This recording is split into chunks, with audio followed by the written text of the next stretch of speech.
I didn't start drinking in crowded basements with the other kids or at school or college parties. I started at home, in a place that was supposed to feel safe, familiar, and controlled. Sometimes it felt anything but. For me, alcohol wasn't something that I discovered somewhere out in the world. I learned quietly without anyone ever having to sit me down. It was something I inherited. And for a long time, I thought that that was normal. Normal to have numerous trips to get your stomach pumped with your friends. Even more normal to grab a dub chub on a weekday after you've blacked out and be drunk all day at high school. During this season of teenage angst and awkward life, my father's health started to completely fail. He was poisoning himself. He was losing liters of fluid from his stomach, sometimes 5, 6, and 7 liters at a time being pulled off. He was having amputations. As you can see in the photos behind me, he's wearing diabetic socks. Alcohol was poisoning him, yet he still could not put down the bottle until I did. I didn't expect that my own decision to get sober would ripple outward. That in my own struggle, something I did to better myself would become a mirror for someone who I had watched my entire life, my daddy. When we think about generational change, we usually talk about technology, politics, maybe culture, but there's another shift happening quietly, not one that's changing families, communities, and the future. Sobriety. Not shame-based sobriety, not forced sobriety, but chosen sobriety. And it has been coined as the sober generation. For decades, alcohol has been a rite of passage. We toast with it, we escape with it, we even bond over it. It's in our commercials, it's in our holidays, it's in our jokes. There's a whole wine mom culture.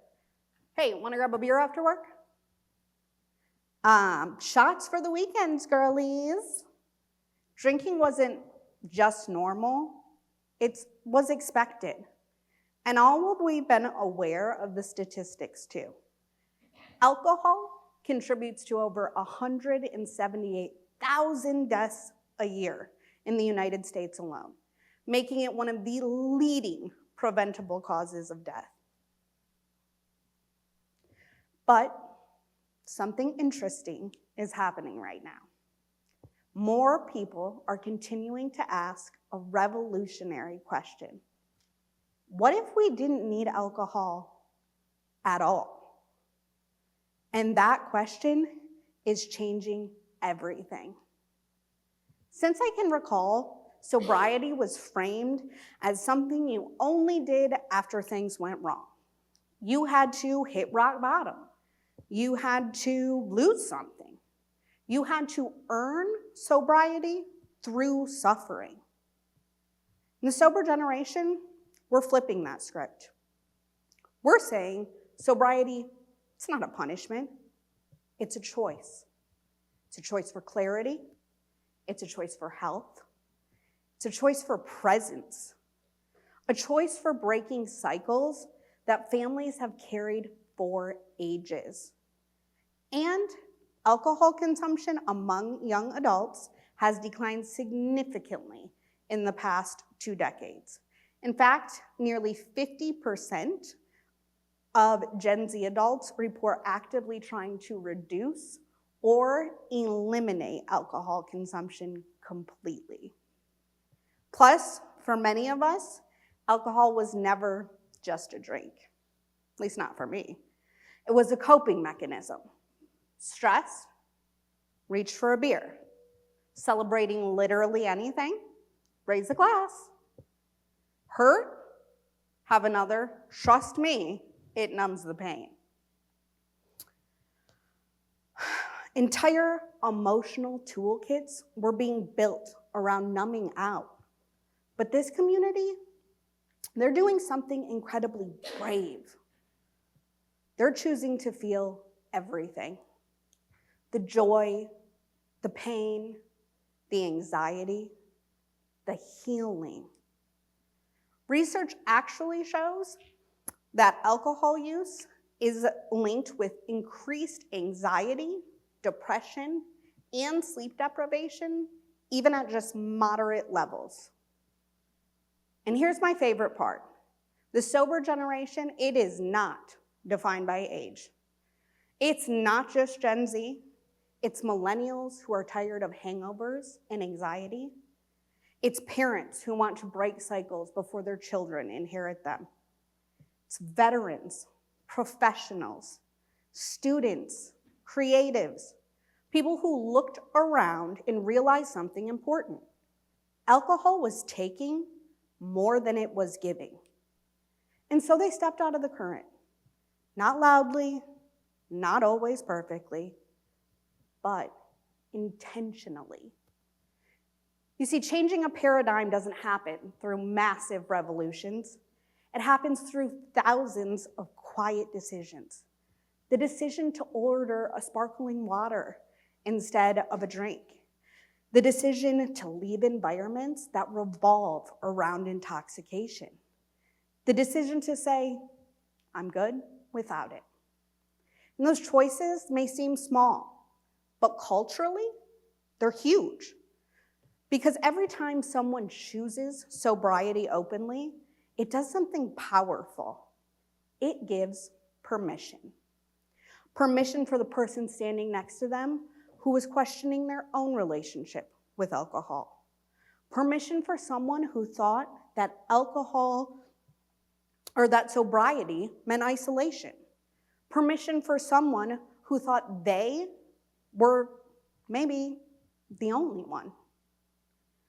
Right now, 23 million adults are living in recovery in the United States. That is about 9.1% of our entire population. And this is where the paradigm truly begins to shift. Because for generations, alcohol was tied to identity. The life of the party, the tough drinker, or me, myself, and I, as I break my remote, the social butterfly. But the sober generation is redefining identity.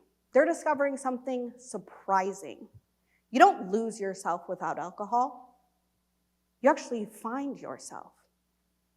You actually meet yourself. Your real humor, your real creativity, your real boundaries, and your real relationships. Because when alcohol leaves the equation, authenticity steps in. And authenticity changes everything. Let's also talk about the ripple effect. By now, you probably realize that when one person gets sober, it doesn't just affect them, it affects their family, their friends, their children. Kids grow up seeing adults regulate emotions without substances. Friends realize connection doesn't require intoxication. Communities begin building spaces around well-being. Sober social spaces are expanding. Not because people are boring, but because people are awake. Awake to their mental health, awake to trauma cycles, awake to the power of clarity.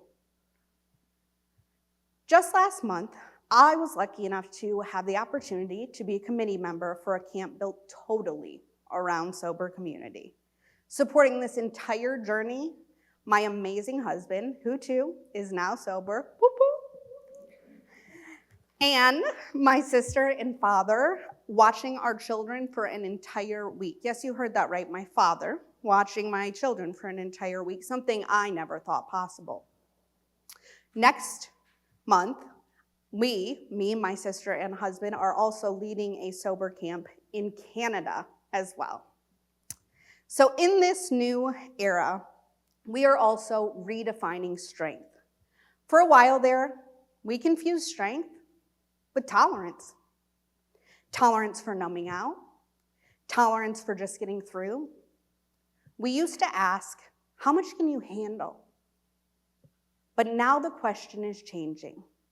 How fully can you live?